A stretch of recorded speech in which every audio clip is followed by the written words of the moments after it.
நீ வந்து என்ன அட்ஜஸ்ட் பண்ணா என் வீட்டில் இருக்கலாம். ஹவுஸ் ஓனர் வந்து கேட்குறாருங்க சார். எல்லாமே கேட்டு சாவடிப்பானுங்க சார். எத்த புள்ள சார் என் வீட்டுக்கு வரான் சார், என்ன தப்பா நினைக்கிறாங்க சார். ஏதாவது ஒரு காரணம் இருக்கும் இல்லையா, காரணம் இல்லாம ஒருத்தர் வந்து சந்தேகப்பட முடியுமா? என்ன ஓவரா போயிட்டு இருக்கு, நானும் பார்த்துட்டு தான் இருக்கேன். என்ன ஓவரா பேசிட்டே இருக்கீங்க? தப்பா பேசக்கூடாது, மறுபடியும் தப்பா பேசக்கூடாதுன்னா. நான் வேற ஒரு பொண்ணை தேடிட்டு இருக்கேன், அது வேற விஷயம். வாய்க்கு வந்து உங்க வாய்க்கு வந்து பேசுவீங்களா? நீ கீழே வேற என்ன பண்ண சொல்றீங்க? செத்துடலாமா? பாய்ஸ் நல்ல ஆக்ஷன் பிளாக் மாட்டிருது, ஃபுல் என்ஜாய்மெண்ட் தான். வாங்கடா. அனைவருக்கும் வணக்கம். Hello everybody good morning. டிவோர்ஸ்னால அதிகம் பாதிக்கப்படுவது ஆண்கள் அல்லது டிவோர்ஸ்னால அதிகமாக பாதிப்புக்குள்ளாவது பெண்கள். குறிப்பிட வேண்டிய விஷயம் என்ன அப்படின்னா, ஆண்கள் தரப்புல அதாவது டிவோர்ஸ்னால அதிகம் பாதிக்கப்படக்கூடியது ஆண்கள் தான் அப்படின்னு சொல்லக்கூடிய தரப்புல ஒரு பெண் வந்திருக்காங்க. அப்படி பாரு, சூப்பர் சீனரி. இந்த சீந்தான ஊருக்குள்ள நடக்கவே இல்ல, இப்ப அது நடக்க போகுதா? எதனால வந்து இந்த மனமுறிவுல ஆண்களுக்கு தான் அதிகமான பாதிப்பு நினைக்கிறீங்க? எப்பவுமே சொசைட்டியில் லீகலாகவும் சரி, சொசைட்டியில் இருக்கிற எல்லாருக்குமே பெண்கள் மேலே சாஃப்ட் கார்னரும், ஈவன் லீகலோட பார்வை கூட பெண்களுக்கு ரொம்ப சாதகமாகவும் ரொம்பவும் சப்போர்ட்டிவாகவும் இருக்கு. என்னடா சொல்ற? ஆமாண்ணே. சட்டத்துல அதுக்கான ஸ்பேஸ் இருக்கா? சட்டம் வந்து பாலினத்தை பார்த்து தான் செயல்படுமா? இதுதான் கண்டிப்பா கிடையாது. டொமஸ்டிக் வயலன்ஸ் ஆக்ட் அது மாதிரி சில விமன் ப்ரொடெக்ஷன் ஆக்ட்லாம் இருக்கிறதுனால பெண்களுக்கு வந்து எந்த ஒரு ப்ரியாரிட்டியோ இல்ல ஒரு ப்ரிவிலேஜோ கோர்ட்டோ சட்டமோ கொடுக்குதுன்னு சொன்னா அப்படி இல்ல. இந்த கதையால நம்ம கிட்ட வேண்டாம், எவ்வளவு பார்த்திருக்கோம். அதிகமா டிவோர்ஸ் கேட்கறது ஆண்களா பெண்களா? டிவோர்ஸ் கேட்டு வருது யார் மேம்? விமன் அதிகமா இருக்காங்க. நீங்களே டிவோர்ஸ் கேட்டு நீங்களே எங்களுக்கு பாதிப்புன்னு சொன்னா எப்படி? சூப்பர். ஒவ்வொரு சண்டையும் போதும் ஒரு ஃபேமிலியில் ஒரு சின்ன சண்டைனா கூட அந்த இடத்துல கேட்கறது டிவோர்ஸ் கேட்கறது பெண்கள் தான். நான் இல்லாட்டி நீங்கள் ரொம்ப கஷ்டப்படணும், நான் டிவோர்ஸ் பண்ணி போயிட்டேன்னா நீங்கள் தான் ரொம்ப கஷ்டப்படணுன்றனாலேயே சில ஆண்கள் அட்ஜஸ்ட் பண்ணி தானே போகிறாங்க, லைஃப்பில் அட்ஜஸ்ட் பண்ணி தானே வாழ்ந்துட்டு இருக்காங்க. இதையே எத்தனை வருஷமா சொல்லிட்டு இருப்பீங்க? Sorry sir. நீங்க டிவோர்ஸ்னால அதிகம் பாதிக்கப்படுவது ஆண்கள்னு நீங்க ஒரு விமனா பேச வந்திருக்கீங்க. ஏன், என்ன ரீசன் சூஸ் பண்ணதுக்கு? நான் ஒரு டிவோர்ஸி சார். என்னுடைய ஹஸ்பண்ட் வந்து ரொம்ப கொடுமையான லைஃப் தான் அது. அதுலேருந்து நான் வெளியில் வந்துட்டேன். இப்போ நான் நல்லா தான் இருக்கேன், நான் சந்தோஷமாக தான் இருக்கேன். எனக்கு எந்த பிரச்சனையும் இல்லை. என் ஃபேமிலியை நான் நல்லபடியாக பார்த்துக்கிறேன். எனக்கு 2 பசங்க இருக்காங்க, எல்லாருமே நான் நல்லபடியாக தான் பார்த்துக்கிறேன். அவங்க சைடு அவங்க எங்கே இருக்காங்கன்னு தெரியல, உயிரோடு இருக்காங்களா இல்லைன்னு கூட எனக்கு தெரியாது. உங்களோட மனமுறிவுக்காரன் டொமஸ்டிக் வயலன்ஸா? ஆமாம் சார். எந்த பாயிண்ட்ல திஸ் ஹேஸ் டு பிரேக் அப்படின்னு ஒரு முடிவு எடுத்திருப்பீங்கல்ல, அது எந்த பாயிண்ட்ல எடுத்தீங்க? என் பசங்க அஃபெக்ட் ஆனாங்க சார். உங்களுக்கு நடந்த டொமஸ்டிக் வயலன்ஸ் உங்க பசங்களுக்கு நடந்துச்சா? இவ்வளோ இடத்த இவ்வளோ வன்முறையை புரிஞ்சது ஒரு ஆண், ஆனா நீங்க வந்து பரவாயில்ல ஆணுக்கு தான் பெரிய பாதிப்புன்னு இடத்துல உட்காந்துருக்கீங்களா? இது எப்படி? ஏன் திமுங்களா எப்படி? அதான் முதல்ல நானும் யோசிக்கிறேன். எல்லா ஆண்களும் நல்லவங்களும் இல்லை, எல்லா ஆண்களும் கெட்டவங்களும் இல்லை சார். ஹஸ்பண்ட் எங்க இருக்காருன்னு உங்களுக்கு தெரியாது, பட் ஆனா அவர் கஷ்டப்படுறாருன்னு நீங்க எப்படி டிசைட் பண்றீங்க? நல்ல கேள்வி. சொல்லுவாங்கல்ல மேம், அங்கே அவங்கள பார்க்குறவங்க சொல்லுவாங்க, அந்த ஏரியாவில் இருக்கவங்க சொல்லுவாங்க. ஆண்களுக்கு எதிராக பெண்கள் இருக்கலாம், பெண்களுக்கு எதிராக ஆண்கள் இருக்கலாம், பெண்ணுக்கு பெண்ணே எதிரியே இருக்கவே கூடாது. இத ஆட்டோ பின்னாடியே எழுதி வைக்கலாமே. அவங்க பேசுற எல்லாமே பொய்யா இருக்கு. அவங்க முதல் பாயிண்ட் என்ன சொன்னாங்க, உயிரோட இருக்காங்களா இல்லையானே தெரியலன்னாங்க. இப்போ யாரோ ஒருத்தங்க பார்த்தாங்க, அவர் கஷ்டப்படுறாரு அப்படின்னாங்க.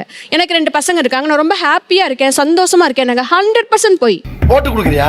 இன்னைக்கு நாங்க ஒவ்வொரு பொண்ணும் நாங்க செத்து செத்து செத்து பொழைச்சிட்டு இருக்கோம். நரகம்னா என்னன்னு தெரியுமா உங்களுக்கு? நான் என்ன தப்பு பண்ணேன்? எனக்கு ஏன் இந்த கணவன்ற ஒரு துணை இல்லை? நான் என்ன தப்பு பண்ணேன்? பிடிச்சது அவன் தப்பு, குடும்பத்தை காப்பாற்றாம விட்டது அவன் தப்பு, எனக்கு குழந்தைங்களை கொடுத்தது அவன் தப்பு. நான் ரெஸ்பான்சிபிலிட்டியா இருக்கேன், நான் பொறுமையோட இருக்கேன். இப்போ உங்களை பார்த்தா ஆவுடையப்பன், ஓகே ரைட், அவ்வளோதான் விட்டுருவாங்க. உங்கள் மனைவி பற்றி யாராவது கேட்பாங்களா? கேட்க மாட்டாங்க. நான் எங்கே போனாலும் என் கணவனை பற்றி கேட்குறாங்க, என் குழந்தைங்கிட்ட கேட்குறாங்க, அப்பா யாரு, உங்கள் ஹஸ்பண்ட் என்ன பண்ணுறாரு, எல்லாமே கேட்டு சாவடிப்பானுங்க சார். ஒத்துக்கிட மனசு இல்லைனாலும் ஒரு ஆண் முயற்சி பண்ணும் பொழுது, ஒரு ஆண் எவ்வளவோ முயற்சி பண்ணாலும் ஒரு பெண் ஒரு இடத்துல முடிவு பண்ணி no this will not work அப்படின்னு என் பண்ண நினைச்சிட்டாங்கன்னா அதுக்கப்புறம் எவ்வளவு பண்ணாலும் முடியாது. அப்போ அதுல மெஜாரிட்டியான பங்கு வந்து பெண்ணுக்கு தான் இருக்கு. செல்ஃபிஸ் ஆண்கள் அவங்க எப்படி இனிஷியேட்டிவ் பண்ணுவாங்க?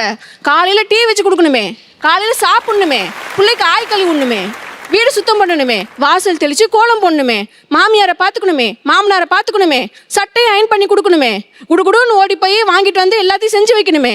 அவன் எப்படி சார் எனக்கு டைவர்ஸ் வேணும்னு கேட்பான்? அவனுக்கு தான் ஒரு அடிமை சிக்கிருச்சு. சொல்றது எல்லா ஆண்களுமே கெட்டவங்க. அந்த அம்மா சொன்ன மாதிரி புனிதவதியான நம்மளால பேச முடியாது.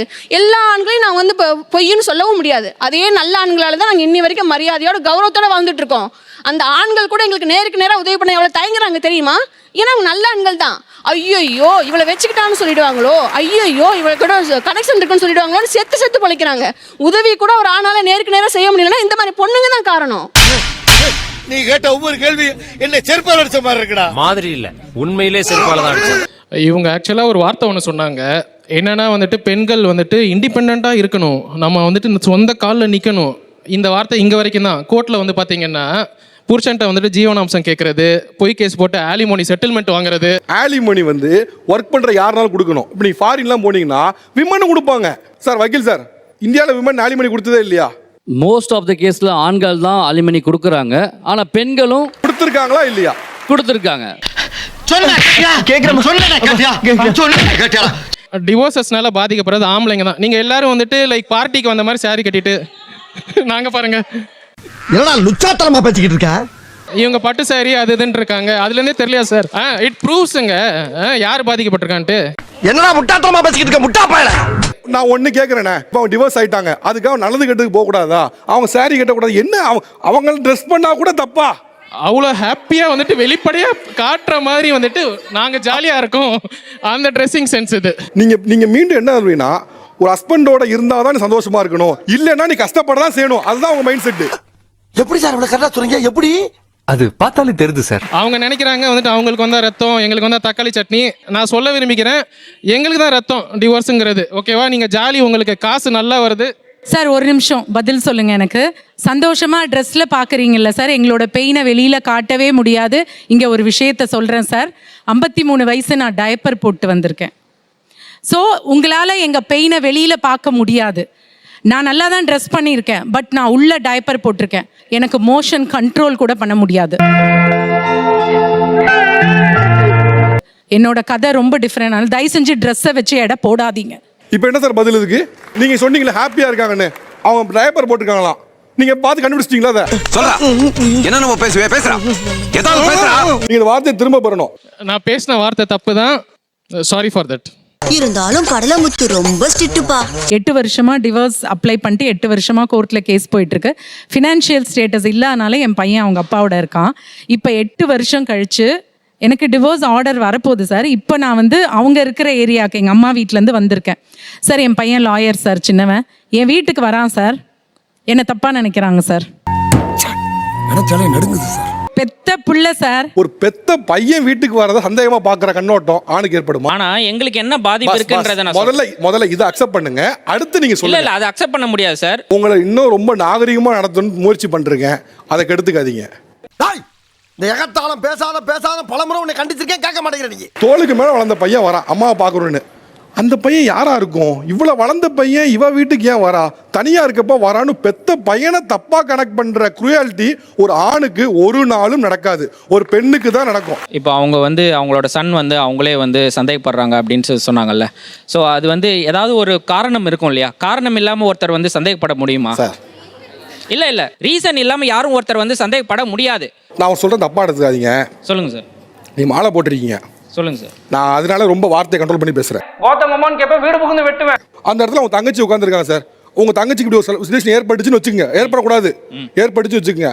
அவங்களோட பையன் பார்க்க வந்திருக்கான். அப்ப யாரோ ஒரு ஆள் இப்படி கேட்குறாங்க, சும்மா நெருப்பு இல்லாம புகையுமா அப்படின்னு ஒரு வார்த்தை கேட்டா நீங்க என்ன பண்ணுவீங்க சார்? நீங்க சார் நெருப்பு இருந்தா, அதாவது புகையறதுக்கு நெருப்பு இருந்தாதான் சார் புகையும் சார். நெருப்பு இல்லாம நெருப்பு இல்லாம புகையாது சார்.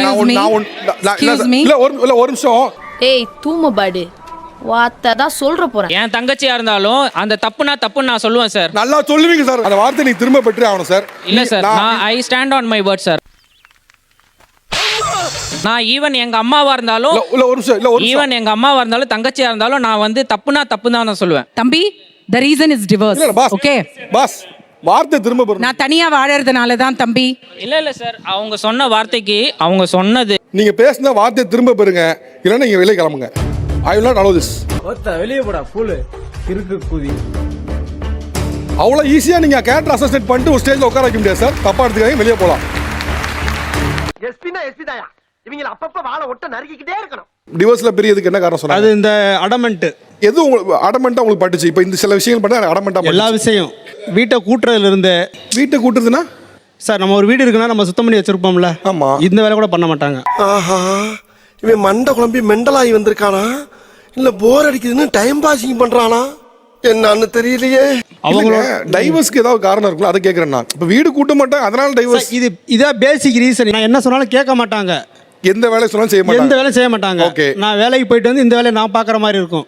அப்புறம் என்ன பண்ணிட்டாங்க வந்து இப்போ எனக்கு என்ன ஃபீலிங்னா, எனக்கு அவள் போன பற்றிலாம் ஒரு பர்சன்ட் கூட வருத்தம் கிடையாது. நான் வேற ஒரு பொண்ணை தேடிட்டு இருக்கேன், அது வேற விஷயம். ஒருத்தனுக்கு எந்திரிச்சு நிக்கவே ஒக்கில்லையா, அவனுக்கு 9 பொண்டாட்டி கேக்குதா. இப்போ நீங்கள் இப்படி ஒரு ஆட்டிடியூட்ல பேசும்போது நீங்கள் 2வது மேரேஜுக்கு அலைன்ஸ் பார்த்தா கூட யார் கல்யாணம் பண்ணுவான்னு நினைக்கிறீங்க? பரவாயில்ல சார்ந்து உனக்கு லைஃபும் வைப்பும் எப்பவுமே ஸ்டார்ட் ஆகாதுப்பா. இப்போ இவர் பேசுறாரு, இதை பார்க்கும்போது உங்களுக்கு என்ன மனநிலை ஏற்படுது? வீட்டில் வந்து பெண்கள்னா எல்லா வேலையும் செய்யணும், அவங்களுக்கு கடுமையாக இருக்கணும், அப்படி தான் அவங்க யோசிக்கிறாங்க. ஆனால் அந்த பொண்ணு இடத்துல இருந்து அவர் யோசிக்க மாட்டேங்கிறார். இப்போ நான் செகண்ட் அலைன்ஸுக்கு வந்து நான் ரெடி ஆகிட்டு இருக்கேன், நான் பொண்ணு தேடிட்டு இருக்கேங்கிறாங்க. நீங்கள் சொல்கிறீங்க பொறுமையாக இருக்கணும், இந்த வேலை செய்யணும். நான் எல்லா வேலையும் என் வீட்டில் செஞ்சேன். எனக்கு மேரேஜ் ஆக்சுவலாக 13 வயசுல ஆச்சு. என்ன கொடுமை சரவணது. 2 பெண் குழந்தைங்க எனக்கு பிறந்தாங்க. இன்னை வரைக்கும் என் குழந்தைங்களுக்கு வந்து ஒரு படிப்பு செலவுக்காக மற்றதுக்காக எதுக்குமே வரல. நானும் 13 வருஷம் பொறுமையாக அந்த இடத்துல வாழ்ந்துட்டு இருந்தேன். இப்போ நிறைய பேர் எல்லா பெண்களுக்குமே பாதிக்கிற வந்த ஒரே விஷயம் பார்த்தீங்கன்னா, ஒரு வேலைக்கு போனாலும் சரி, இல்லை ஒரு வாடகை வீடு. ஆக்சுவலாக நான் சந்தித்தேன். நான் போய் ஒரு வாடகை வீடு கேட்டேன். நாங்கள் 3 லேடிஸ் தான். ஃபர்ஸ்ட்டில் ஓகே சொல்லிடுறாங்க. நம்ம வீடு போயிடுறோம். போய் 1 மாதம் 2 மாதத்தில் உடனே என்ன சொல்கிறாங்க அப்படின்னா, நீ வந்து தனியாக தானே இருக்க, நீ வந்து என்னை அட்ஜஸ்ட் பண்ணால் என் வீட்டில் இருக்கலாம் அப்படின்னு நீங்க வந்து ஹவுஸ் ஓனர் வந்து கேக்குறாருங்க சார். சோறு திங்கிறியா இல்ல பியல் திங்கிற பேப்புண்டமாவனே, இந்த பொழப்புக்கு 4 பேர் பூல உமி பொழைக்கிற மாதிரி கிகோலோ பையன். இப்போ இன்னொரு வீட்டில் இருக்கீங்களா? இப்போ இல்லைங்க சார், நான் வந்து உங்ககிட்ட அட்ஜஸ்ட் பண்ணி வாழணுங்கிற அவசியம் எனக்கு இல்லைன்னு சொல்லிட்டு அவரை நான் சண்டை போட்டு வெளியே அனுப்பிட்டேன். கை கொடு. ஆனா இதை வந்து நான் வெளியில எப்படி சொல்றதுன்னு எனக்கு தெரியல. வெளியில சொன்னேன் அப்படின்னா தனியா இருக்க பொண்ணுங்கனால இவ தான் கூப்பிட்டுருப்பா. ஏன்னா அப்படிதான் ஜட்ஜ்மெண்ட் பண்றாங்க. சமுதாயம் வந்து தனியா இருக்கா, டைவர்ஸ் ஆயிட்டா அப்படின்னு சொல்லிட்டு யாருமே சப்போர்ட் பண்ணல. இதுல ஒரு விஷயம் நீங்க புரிய முடியும். இவ்வளவு கஷ்டத்தையும் தாண்டி அவனை ஒரு ஹஸ்பண்டையே விட்டு வெளியேறணும் உங்களுக்கு என்ன அவசியம்? இவர் வேற லூசுத்தனமா பேசிக்கிட்டு இருக்காரு. அவ்வளவு கஷ்டப்பட்டு வெளியேறி வரணும் ஒரு ஹஸ்பண்ட். இதை விட கஷ்டம் என் ஹஸ்பண்ட் கிட்ட நான் பட்டிருக்கேன் சார். இந்த கஷ்டத்தை நீங்க அந்த கஷ்டத்தை சொல்ல கிடையாது. நீங்க உங்க ஹஸ்பண்ட் ஒரு நிமிஷம் பாருங்க. ஏன்டா கூட பேச அறிவில்ல? நான் ஓப்பனா சொல்றேன் சார், ஒரே நிமிஷம் சார். என்னோட பர்சனல் லைஃப் எப்படி ஸ்டார்ட் ஆகும், இதை பேசலாமா பேசக்கூடாதுன்னு எனக்கு தெரியாது. ஆனா நான் பேசுறேன். எனக்கு கையும் காலையும் கட்டி போட்டு ஸ்டார்ட் ஆச்சு. இந்த மாதிரி எத்தனை பேருக்கு உங்களுக்கு நடந்துச்சு சொல்லுங்க? 13 வருஷம் நீங்க குடும்பம் நடத்திட்டு 2 பிள்ளையும் பெத்துட்டு இன்னைக்கு தவறுன்னு எப்படி சொல்லி வர்றீங்க? என்ன அசிங்கம் பிடிச்ச மாதிரி பேசிக்கிட்டு இருக்க சார்? 13 வருஷம் குடும்பம் நடத்திட்டாங்க சார். ஒரு குழந்தை பெத்துக்கிட்டீங்க. அப்புறம் ஒரே முட்டாள்தனமா பேசக்கூடாது சார். உங்களுக்கு ஏதாவது மேனஸ்னு ஒண்ணு இருக்கா? என்னடே அறிவு இருக்கா அவனுக்கு? பொறுக்கி புறம்போக்கு வயித்து சொல்றதானே திக்கிற. மொதல் விஷயம், அவங்க நடந்தது சைல்டு மேரேஜ், குழந்தை திருமணம். இன்னொன்று, அந்த நேரத்தில் அவங்கள சொன்னாலும் வெளியே வர முடியாது. 13 வயசுல கல்யாணம் பண்ணாங்க. முட்டாள்தனமா பேசிட்டே இருக்கீங்க. நீங்க அவ்வளவு முட்டாள்தனமா பேசல ஒரு பொண்ணு என்னால இந்த அசிங்கமா பேசல இருக்க முடியாதுன்னு போறாங்க. எதனால வெளில போயிட்டீங்க? இது அவங்கள சொல்லும் போது எனக்கு என்ன கோபம் வந்துச்சு தெரியுமா? அந்த ப்ளூ சட்டை போட்ட அண்ணா சொன்னாரு, எப்படி குழந்தை பெத்துன்னு கேட்டாரு. இது தப்பு இல்லையா? எப்படி குழந்தை பெற்றிருப்பாங்க? நீ உன் தங்கச்சியை பார்த்து நீ எப்படி குழந்தை பெத்துன்னு நீனால கேட்டுற முடியுமா? வாய் பேசக்கூடாதுன்னா, தப்பா பேசக்கூடாது. மறுபடியும் தப்பா பேசக்கூடாதுன்னா. என்ன ஓவரா போயிட்டு இருக்கு? நானும் பார்த்துட்டு தான் இருக்கேன். என்ன ஓவரா பேசிட்டே இருக்கீங்க? அவ்வளவுதான் லிமிட். மேல கை வைக்க கூடாதுன்னு பாக்குறேன். போடா. உங்க வாய் கொஞ்சம் பேசுவீங்களா? நீ கீழே நானும் பார்த்துட்டே இருக்கேன். ஊழ சவுண்ட் ஓவரா இருக்கு. என்ன இவர் கேட்டார், நான் அதுக்கு மட்டும் நான் பதில் சொல்லிட்டு போயிடுறேன். அம்மா உன்னால் ஃபினான்ஷியல் சப்போர்ட்டும் இல்லை, உனக்கு வந்துட்டு எந்த சப்போர்ட்டும் இல்லைன்னு தெரியுது, சமூகம் உன்னை தப்பாக பேசணும்னு தெரியுது, அப்போ ஏமா அந்த லைஃப்பை விட்டு வெளியே வந்தேன்னு கேட்டார். வேற என்ன பண்ண சொல்கிறீங்க? செத்துடலாமா சொல்லுங்க? ஒன்று நடப்பணமாக இருக்கணும், இல்லை செத்துடணும். என்ன பண்ணலாம்? வெளியே வந்து தானே ஆகணும். ஒரு ஹாஸ்பிட்டலில் போய் வேலை கேட்டேன், பாப்பா வச்சுட்டு. கோவிட்டில் ஹஸ்பண்ட் இல்லைங்க, குழந்தை இருக்குது, 15 நாள் குழந்தை, சிசரின் பண்ணியிருக்கு, கோவிட்டில் டியூட்டி. அந்த சம்பளம் பத்தலை. அந்த போய் வேலை கேட்டேன். அந்த டாக்டர் என்ன சொல்லியிருப்பாருன்னு நீங்கள் நினைக்கிறீங்கண்ணா? 40,000 ரூபாய் சம்பளம் தரேன், நைட் டியூட்டி மட்டும்தான். எனக்கு பியாவாக வேலை பார்க்கணும், எல்லாமே வேலை பார்க்கணும். 3 நாள் டியூட்டி போனேன். 4வது நாள் கை வச்சான், 5வது நாள் அடிச்சுட்டேன், வேலையை விட்டு தூக்கிட்டான். நினைச்சாலே நடுங்குது சார். இவங்க பேசுனது குறித்து நீ சாரிலாம் கூட கேட்க வேண்டாம். மனசு வருத்தப்பட்டு எனக்கு போதும். அது யாருக்கும் வருத்தப்பட்ட மாதிரி எனக்கு தெரியல. வருத்தப்பட்டீங்கன்னா எனக்கு சந்தோஷம். இதில் சொல்லுவாங்கல்ல, பேசின ஒவ்வொரு வார்த்தையும் செருப்பா அடிச்ச மாதிரி இருந்துன்னு, லிட்டரலா செருப்பா அடிச்ச மாதிரி தான் இருந்துச்சு. எவ்வளவு கேவலமான பிறவிங்க இல்ல நம்ம.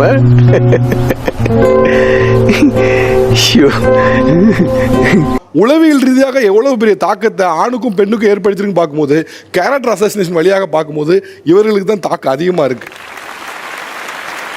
நிகழ்ச்சியில் கடந்து கொண்டே இரு தரப்பினருக்கு என்னுடைய மனமார்ந்த நன்றி. தேங்க்யூ. புரியுதா? புரியுது. புரிஞ்சுக்க, தெரிஞ்சுக்க, கரெக்டா இருந்துக்க.